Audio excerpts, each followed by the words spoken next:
Hello everyone and welcome back to Code with Beto. In this video, we'll learn the basics of Expo Router. We'll cover topics such as handling authentication flows, managing tabs, stacks, and navigation between screens. Additionally, we will discuss the difference between Expo Router and React Navigation, focusing on some of the pain points that Expo Router addresses effectively. If you're aiming to become a master in React Native, check out my course at codewithbeto.dev. There you'll find a complete section dedicated to React Navigation, which will be beneficial as you follow along with this video. Also, I have a video on React Navigation in this channel that you may want to watch before proceeding with this one. If you didn't know, at Code with Beto, we also offer real-world production examples for applications. And recently we added a React with TypeScript course that I'm sure will set you up for success. So go ahead and check it out at codewithbeto.dev.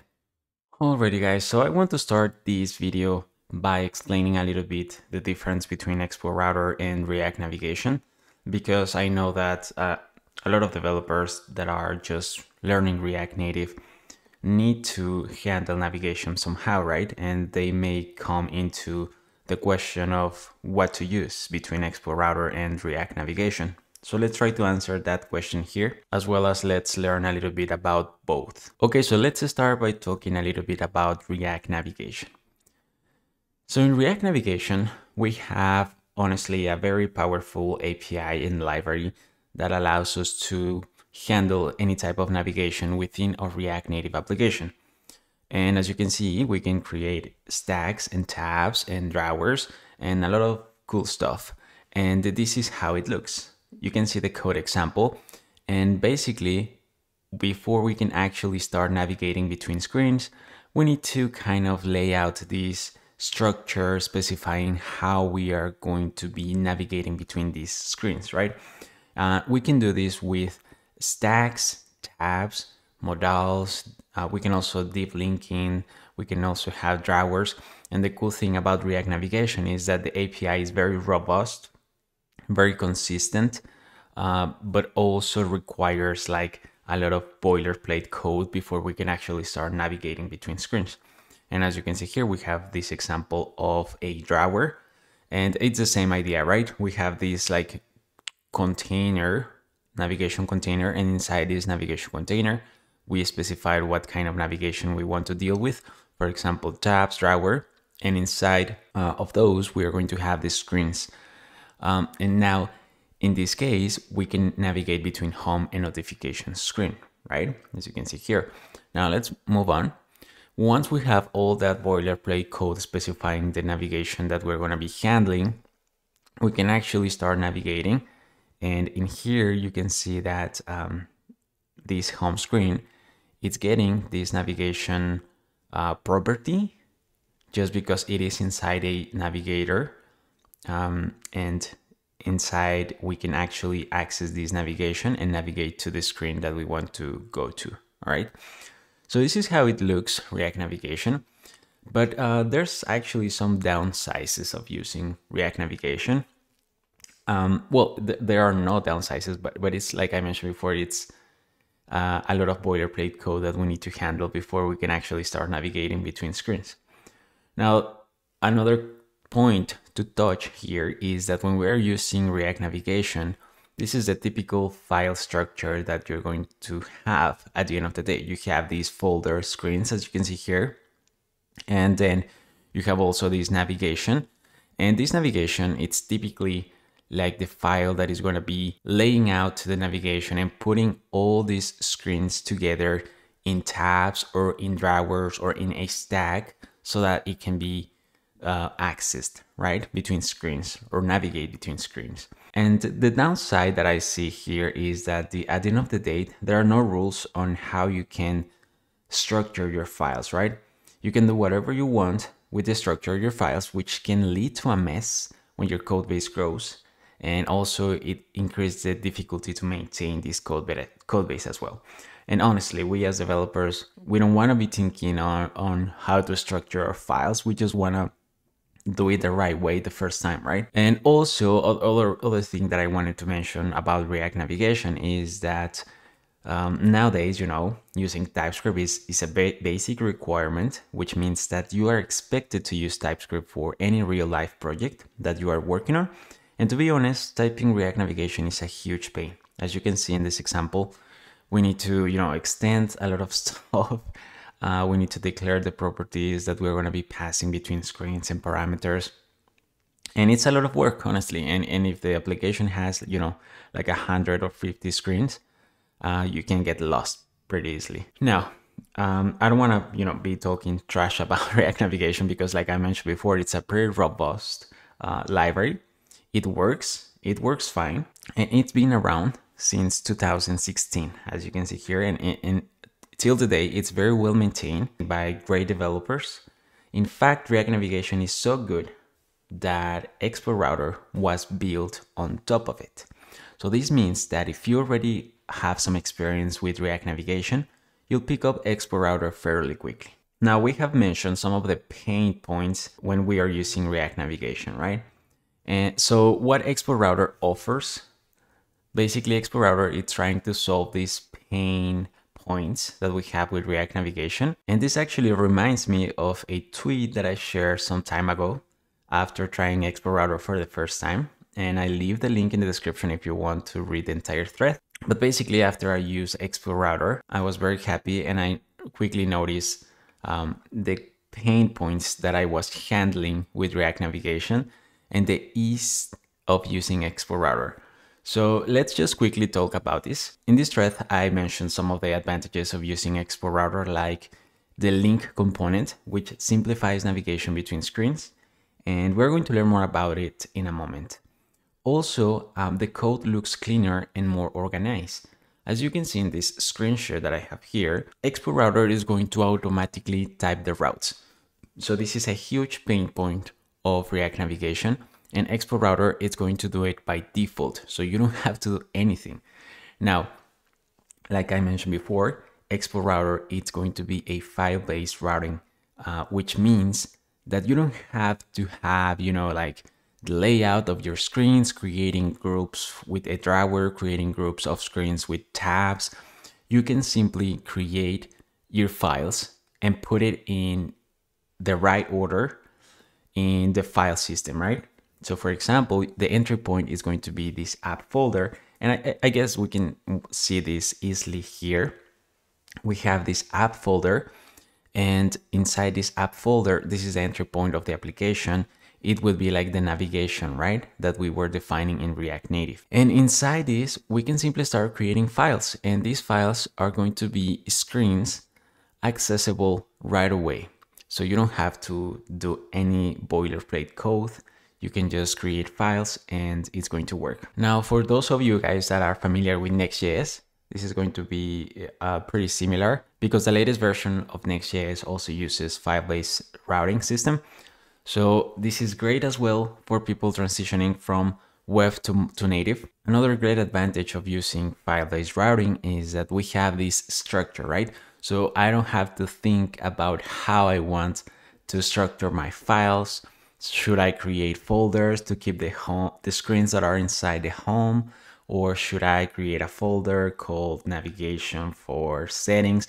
We don't have to think about it. We just need to create this file inside the app or inside the folder that you want to have access to this screen, right? So by using Expo Router, we don't have to think about any of those. We can simply create the screen inside the app folder and it's going to be accessible. Now, there are more advantages of using Expo Router. And of course, these features are going to be out of the scope of this tutorial, but I believe that this video is going to get you ready to actually start jumping into more complex stuff.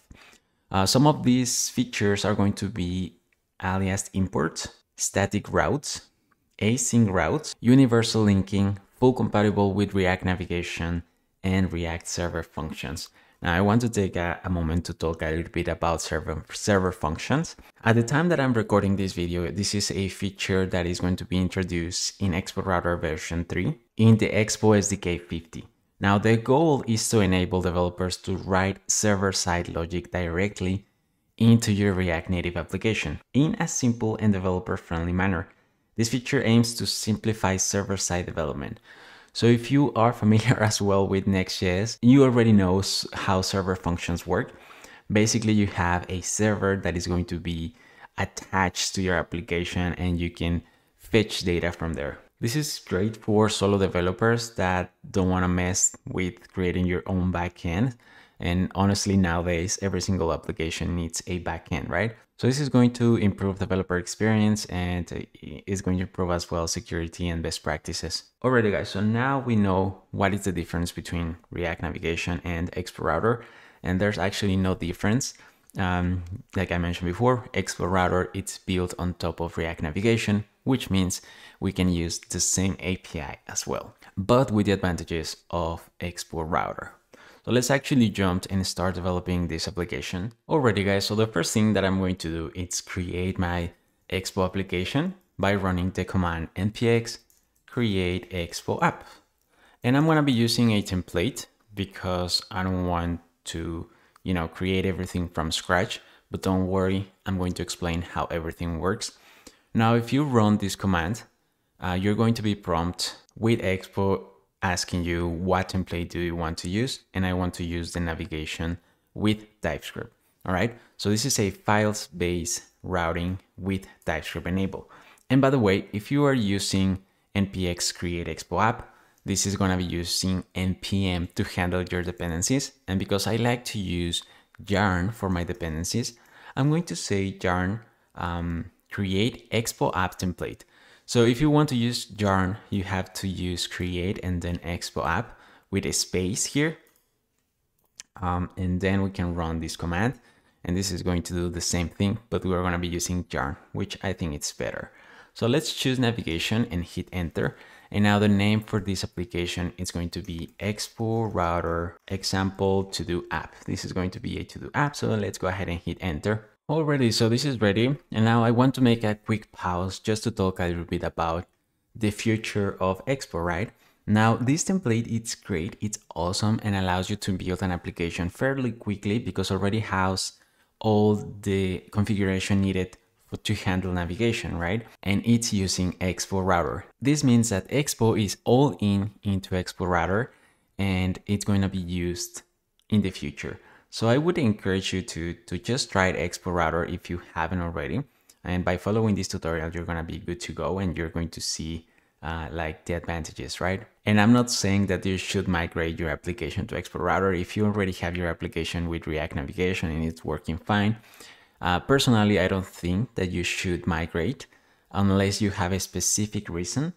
Other than that, I don't think you should, migrate from React Navigation to Expo Router. But if you are going to start a new project, I would like you to consider using Expo Router because it's going to save you a lot of time.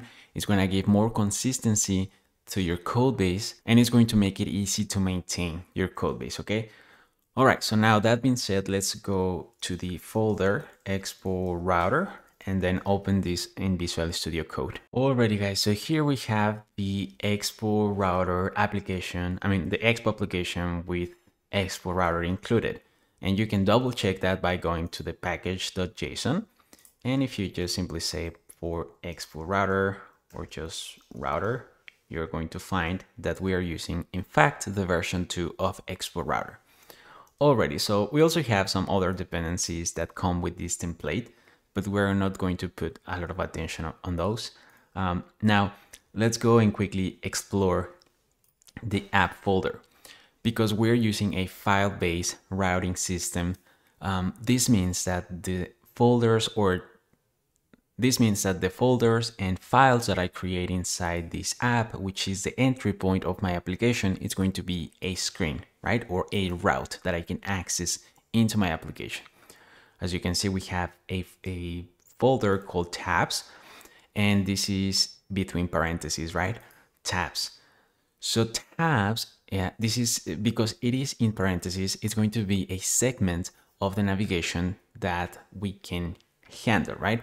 So we have tabs, we have a layout, we have this missing weird file here. Don't worry, I'm going to explain it in a moment. We also have this html.tsx file, and this is a file for web only, as you can see here, and it's used to configure the root HTML for every web page during static rendering. So as you can see, Expo Router allows us to statically render the routes. Now, this is just for web. I'm not going to dive deep into this, but just leave it there. And then we also have this modal. This modal, as you can see, it's, a very simple screen that has some text and some views, some styles down here. Nothing crazy. It's just a screen. But because it is inside this app folder, this is going to be a modal, right? That we can access within these screens. So let's go ahead and run this application just to see what we have. I'm going to say yarn start, which is going to start my Expo server, as you can see here. And then I'm going to press I to open this on my iOS simulator. And here we have it, guys. So this is how this structure looks like in the application. We have tabs, these two tabs down here. We also have this modal, which is accessible by pressing this information button. So this is the modal.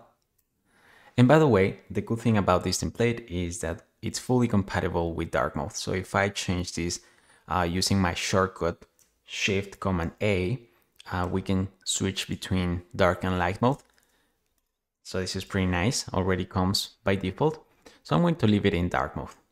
Now, we also have, tabs and modal. And those are like the only screens that we can access, right? So this is something interesting. Now let's explain what this layout and missing files are doing here. Let's click on this layout. Let me make some space here. So this is how this layout file looks like. As you can see here, we have like a lot of stuff, loading some fonts within a use effect. Expo Router uses error boundaries to catch errors, which is nice, which means that if we try to navigate to a screen that we don't have, we are going to throw an error and let the user know that we don't have that screen, right? This is how the root layout navigator looks like. As you can see here, we have a stack and we also have some screens within this layout. Now, routes fill the entire screen by default, right? So between them is a full page. So by default, routes fill the entire screen. Moving between screens, it's a full page transition with no animation. Now, why do we need to specify this here if we already have this file structure?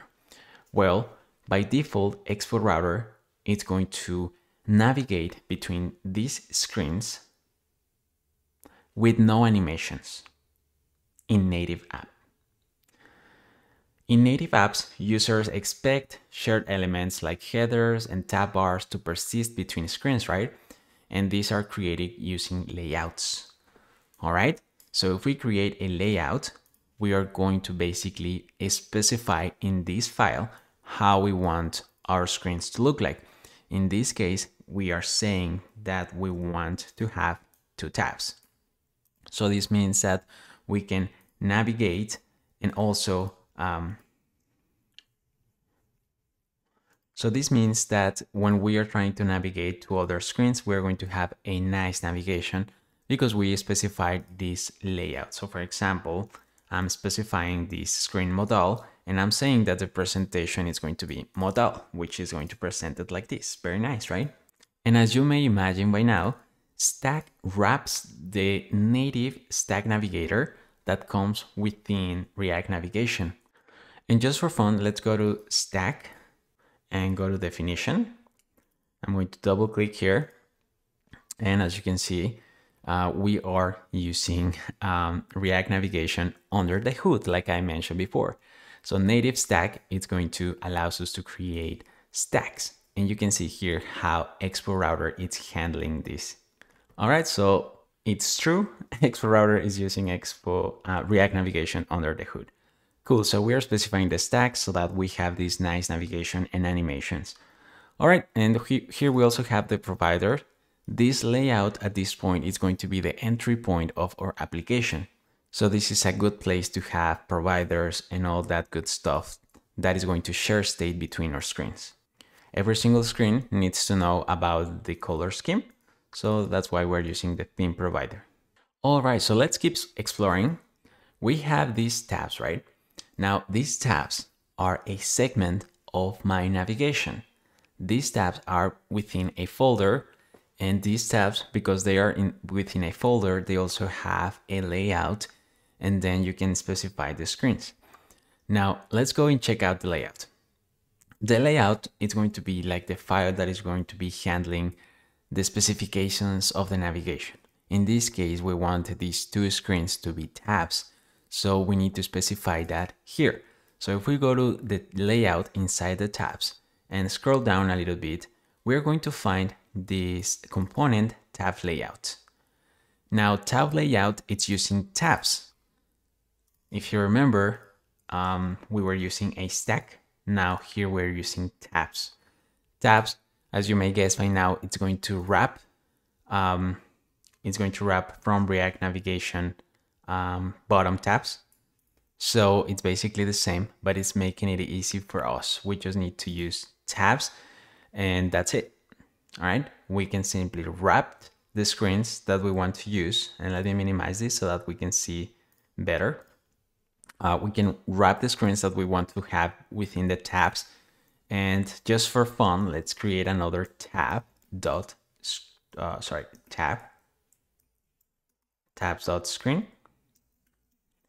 And inside this, actually this is a self-closing tag, so let's self-closing here, and this is going to take a name. Now this is going to be test. All right, now if we expand this just to see how they are doing this, basically they are just specifying some options here for the screen. But now what is happening here? I just say the name of the screen that I want to have in my test, but we don't have any file called test, right? So let's just hit save, and we have a warning here: layout children, too many screens. All right, so let's just ignore that and reload. All right, so we don't have anything here, we just have this warning. Let's just ignore that for now. But the thing that we should realize is that we don't have a test screen. So if we want to create a screen, we can simply create a new file here, or simply use one that we already have here. For example, modal. So let's go ahead and just type modal and hit save. All right, let's remove the warning. Let's try to reload. All right, and as you can see, nothing happens as well. What is wrong in this case? Well, because we have this segment, we cannot use screens that are outside this folder. So let's try to use, for example, 2 again. Hit save. Now, screen names must be unique. Another error. So this 2 already was here. So let's go ahead and create a new screen. So I'm just going to copy paste this modal here and come quickly and edit a little bit. I'm going to delete this and then import this from components theme and delete this. All right, let's hit save. Let's go back to the layout, and now I can say modal. Hit save. Cool, so this is working now, as you can see. And let's just go to the modal, and this is working just fine. Now this is a tab screen, that's why it's inside tabs, right? And it's working as we expected. Now the cool thing about this as well is that as we are used to do it in React Navigation, we can also specify some options here. For example, like the title, let's say tab 3, hit save. And as you can see, we have this header that says tab 3 and tab 3 down here.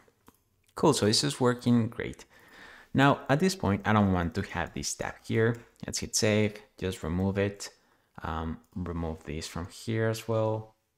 And hit save, everything is going to work just fine. So this is how we can create tabs and stacks, right? So the entry point is a stack, which means that we can present this modal, right? Like this, and it's going to cover everything. Nice. Now let's try to do something more difficult. For example, let's say that we want to integrate authentication to this application.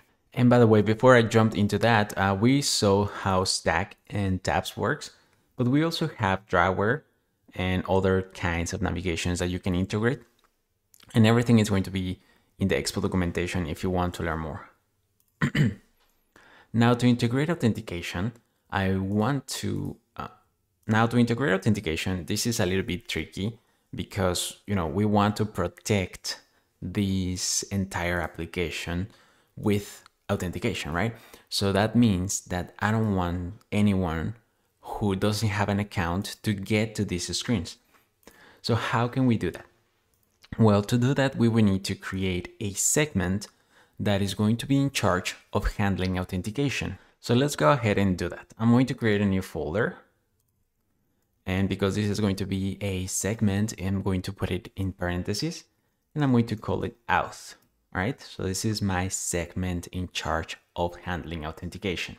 Let's create a new file inside auth. And my screen is going to be called login.tsx. Hit save. And this is going to be a very simple screen. So let's go ahead and copy this one and paste it here. All right, and everything should be fine. Now in this case, I want to have a login and hit save. Alrighty guys, so I have moved my tabs and modal screen inside my app segment because I want to add authentication to my application, right? And like I mentioned before, because I don't have any layout.tsx inside my app, when I reload, I have just the modal screen. I do have access to these screens as well, but we are not going to have any kind of animation or nothing like that, right? So basically we need to add a layout inside this app to define the screens and also have this nice navigation on native. So basically we just need to copy this. I'm just going to copy and come here, create a new file called layout.tsx and export default function. This is going to be app entry, for example, and this is going to return my stack with screens. So this should be fine. We are basically defining this, and if I hit save, we should be able now to navigate within this, right?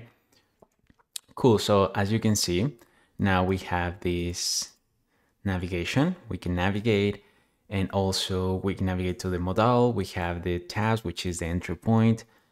I guess we could put this on top and it wouldn't change anything, I guess. Yeah. So let's put it back here. All right, now we have this app, right? We have the header app, and this is because we also have defined this as well. And we need to basically remove this stack, right?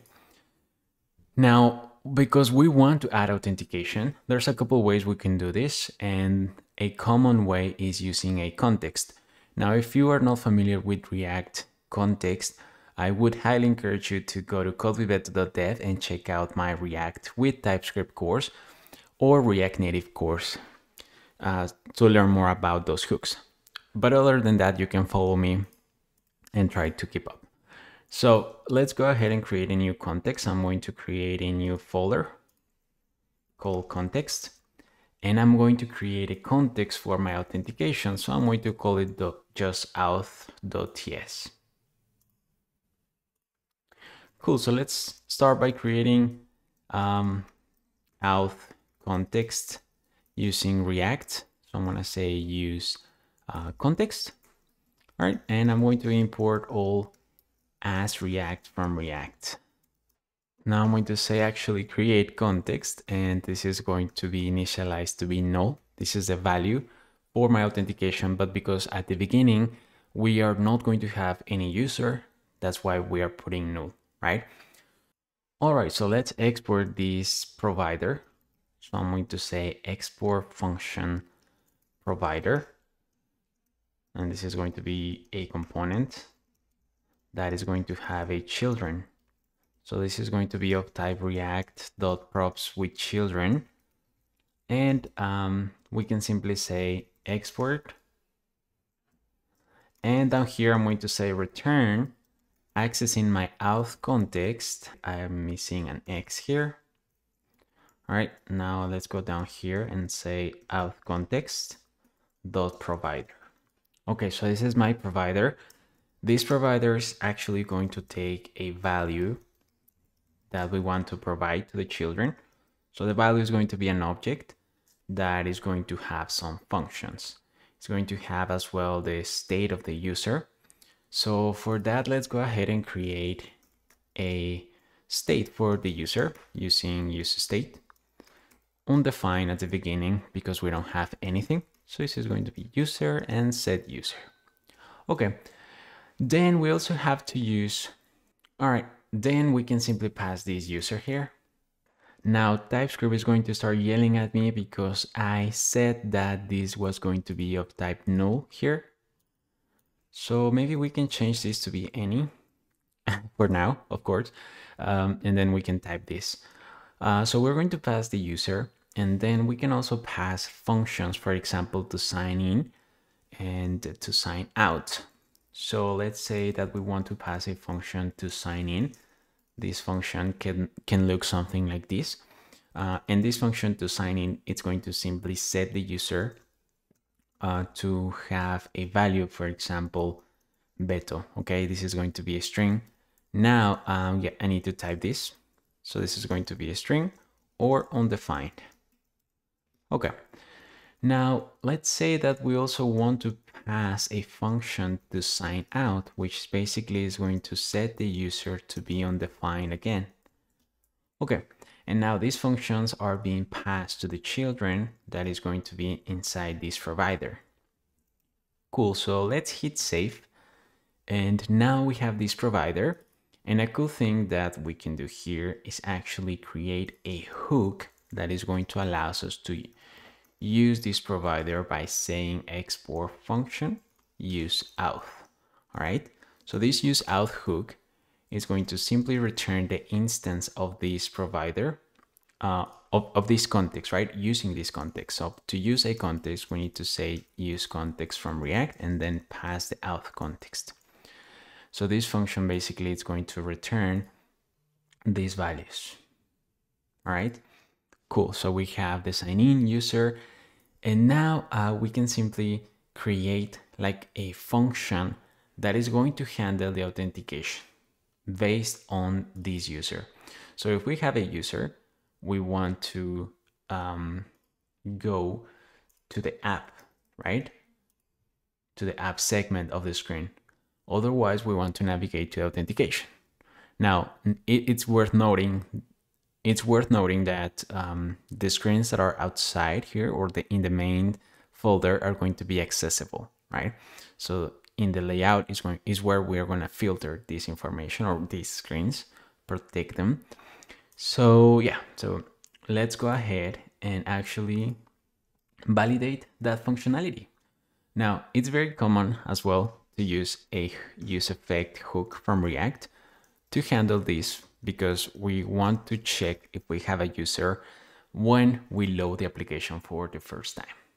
So let's use a useEffect. And for this, we're going to use Expo Router as well. So we're going to use this hook called use segments from Expo Router. And this hook is actually going to return the root segment. Okay, so let's go ahead and say use segments. All right, now if I hover, you can see that it's typing everything. And basically this is going to return either app or either tabs or either signing or either auth, right?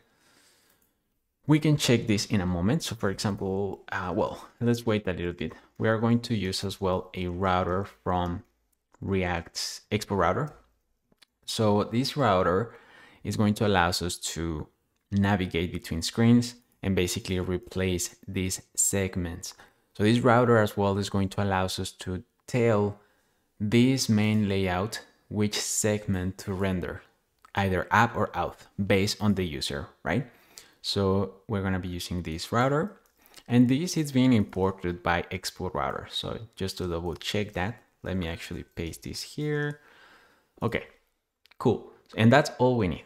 Now we can simply write the logic for the user here, and I can simply say if we don't have a user, so if user is equal to undefined, which is the state at the beginning, we can simply return, right? If we don't have a user, or if user is undefined, we don't need to do anything. And actually, I just think about this. If I set user to be undefined again here, we're going to enter into this if statement. And in this case, maybe we should validate, like, for example, an empty string, which is going to be null at the end of the day, right? Or we can simply say null, but now TypeScript is going to yell at me because I didn't specify that type here. Anyway, so let's just leave it like that for now. And let's continue. Now, if we don't have a user and the root segment, it's different than auth. So this means that we don't have a user and the user is not seeing the authentication screen. This means that we want to take the user to this screen, right? So basically what I want to do here is just replace my segment to be equal to the sign in. Okay, so if I put my autocomplete here, I want to take this to the auth. So I'm going to say auth login, which means I want to take the user to this screen if we are not in this screen. Okay, else if we have a user and root segment is different than app. Okay, and I think I know why I'm getting these errors. The reason for that is because this is going to return an array. So I need to grab the position 0, and now I should be able to validate this with strings, right? So if the user is not in the segment app, what I want to do in this case, it's going to be simply take the user to the app because we have a user, right? So I'm going to say router dot replace and then passing the home screen, which is going to be app tabs, or just putting this slash here. That should be enough. Okay, so this is all the logic we need. Now we also need to validate this every time the user changes and the root segment changes. Okay, and this is all the logic we need. Now at the beginning, because the user is equal to undefined, we should simply return here, right? We shouldn't do anything. So let's go ahead and try to use this. Now, let's go ahead and come back to the layout. And actually, we need to import this provider. So maybe I'm going to rename it to be auth provider. Okay, let's go back to the layout and simply wrap this into the auth provider. Okay, so this means that everything inside this provider is going to have access to the user and all that. Now, instead of rendering this stack that is rendering this app header here, I want to render the slot. Okay, now this slot, it's a component that comes from Expo Router, and it's going to render the currently selected content. And we are selecting this content in here when we are replacing what we want to show to the user. All right, so let's hit save. And as you can see, we have this tab 0. Let me reload. Okay, so we have tab 1. So let's go to the auth. This means that we are not doing anything because we are not entering into this state, right? We are not validating anything. So let's just try to do something by saying this is equal to null, right? And if I hit save, you can see that now we are in the login screen. And the login screen, we don't have like a header, we don't have anything fancy because inside the auth, we don't have a layout, right? It's just the screen, and it's in Expo Router, it's going to show the screens by default without any animation, unless we specify a layout like we are doing here. Now, in this case, we don't have a user, but if I say beto, hit save, we should be able to go directly to the tab 1. Awesome. So this is working fine, right? This is how we can handle authentication. Just a couple lines of code based on the segments, right? Now we have access to this using this hook, use auth, and we can actually do that. So let's go ahead and set the user to be null so that we are going to the login screen. And in the login screen, let's go to the login screen. All right, so let's have some fun here by creating a button, right? I'm going to delete this. All right, just leave the separator for now. And I'm going to create a text that is going to say, actually, instead of a text, let's just create a button from React Native. And this is actually a self-closing tag. Sign in. Okay, sign in, good enough. Maybe we can change the color to be green, just for fun. Orange, yeah, that looks good. Alrighty, anyways, we are going to use our context because I want to access my functions, right? So if I say const some stuff equal to use auth, this is the name of my context, and we should be able to grab the sign in function that we are passing here. All right, so this, we're grabbing this from the use auth hook, and we can simply call that function whenever we press this button. So I'm gonna say on press, sign in, hit save. So if I sign in, I should be able to navigate to the home screen. Is that easy? It's cool, right?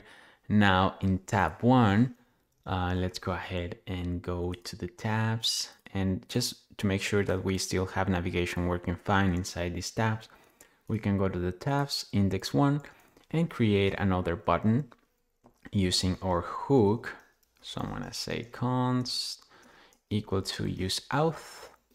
I'm gonna use my sign out, in this case, function, and let's create a button. So I can simply come back here and copy this button, come back here, paste it here, delete that, and of course import this from React Native. And instead of sign in, we're going to say sign out. Hit save. All right. This is, of course, we lose the session because I'm not saving that locally. Of course, you can do that. Let's sign in. Okay, we are signing, and in this case, we can actually sign out.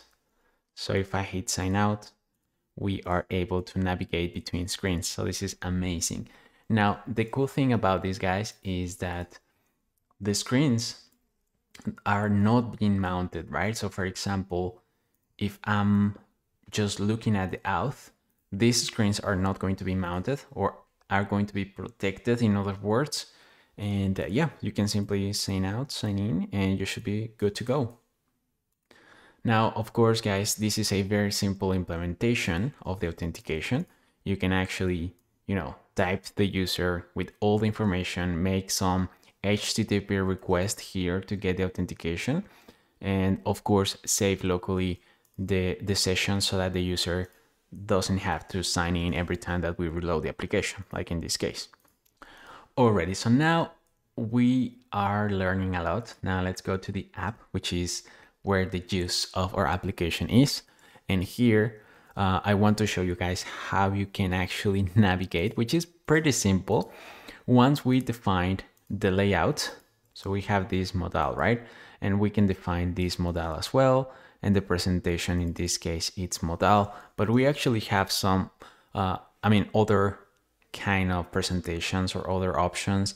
For example, stack, I believe it's the card. It's like the default one. And if I hit save and I press I, you can see that this is the navigation that we get, right? So this is pretty similar to React navigation, like I mentioned before. So if you are familiar already with React navigation, you already know how to use this, okay? Of course, we have of course, we have more options here that I'm not going to dive into. If you want to learn more, I would highly encourage you to check out my React Native course. We have an entire section for React navigation. Alrighty, now now let's go back to the layout of the tabs, right? Because in here we are defining the tabs that our application has, and we're also defining this header right button. And in this case, we are using this component link. And I want to talk a little bit about this link component. This link component actually allows us to navigate between screens, right? And a cool thing about this component is that we have these routes typed. So I can simply type modal. And yeah, so other cool thing to know is that in this case, we are wrapping this pressable because, you know, sometimes we want to have our own style or our own icon for each button that is allowing the user to navigate.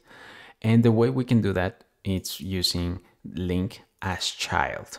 So if you want to have your own style for this link, you can use this as child property. Otherwise, you can simply delete this and say here, for example, test. Let's see if this works. Okay, and that works. Of course, this is just, let me change the theme. Of course, this is going to work just fine, but in this case, we just have a simple text, right? So we can say navigate to modal so that we have a better look. But of course, most of the time you don't want this. You are going to need to have, you know, like a touchable opacity or a button, and you can do that with wrapping the component within a link and then passing the property as child. So now we have this really nice icon that it's a pressable and it's working just fine. All right, cool. And I guess that's it for this tutorial, guys. As you can see, it's very easy to actually generate the navigation. And now I have this really nice structure in my application. It's very easy to understand if other developers come in, they are going to check out the layout, right? They are going to see that we are rendering a slot based on the auth provider. So yeah, it's very easy to understand. We have this really nice structure that is actually showing on the application. We don't need to worry about creating folders because every folder that we create has a meaning, right? Every folder can have a layout, which is going to specify how we want to handle navigation. We can use tabs, we can use stacks, we can use drawers, and all that cool stuff. If you want to have like a direct path to these segments, you can have an index, which is going to be the entry point, right? But in this case, remember that if you don't specify a layout, you're going to have the screens as well. You can navigate between them, but you are not going to have the navigation animations, right? So it's always good to have a layout, and it's cool because you can specify some options. In conclusion, guys, I would say that Expo Router is improving and proving to save time to developers. However, the downside is that Expo Router is pretty new and the API is going to be changing fairly quickly. Another downside that I can think of is that you may encounter some issues that no one else has encountered yet and may be hard to get help. Personally, I really like Expo Router, but I wouldn't migrate my application that is using React navigation already and it's working fine to Expo Router. Although if I'm aiming to create a new project and I want to deliver an MVP quickly, I think I would use Expo Router. Expo is investing heavily in Expo Router and I'm sure that is going to improve over time. So let's keep an eye on that and maybe I will upload a new video when the new version of Expo Router comes out. Now that's it for this video. If you like this video, don't forget to give it a like and subscribe and turn on the bell notification so that you know when I upload a new video. Other than that, thanks for watching and I'll see you in the next one.